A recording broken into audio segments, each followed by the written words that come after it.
Assalomu alaykum. Ismim Abdurohid. Hozirda Janubiy Koreyaning Seul shahrida Olbitsoft kompaniyasida full stack dasturchi bo'lib ishlab kelaman. Bu videoyim shu Koreyada ITni o'rganmoqchi bo'lgan, ITda ishlamoqchi bo'lgan aka-ukalarimizga manfaatli bo'ladi deb umid qilaman. Full stack o'qishga qaror qildim. Shu paytlar Bekzod Sanoqulov Instagramida videolarni ko'rib turardim, ya'ni ularni success studentlarini.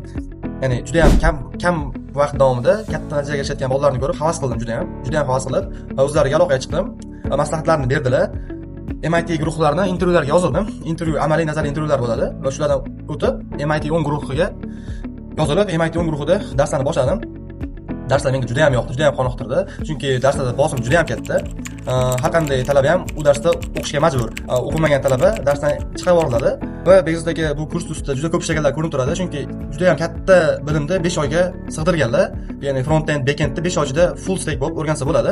Ikkita real proyektda qatnashdim kurs davomida. Bu menga juda ham katta bilimni berdi va kursdan keyin ishga topshirish boshladim. 8 ta intervyu bo'ldi, 3 ta offer oldim.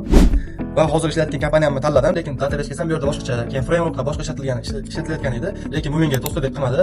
Kursda o'rgangan bilim orqali bu yerda ham yangi texnologiyani o'rganish qiyin bo'lmadi. 1 haftada o'rganib, hech qanday muammosiz ish boshladim. Hozirda 3 oy davomida ishlab kelyapman. Shu kursda o'qigan bilimim bilan to'liq ishlayapman. Full stack o'qiyman, ishga kiraman degan bolaga tavsiya qilardim.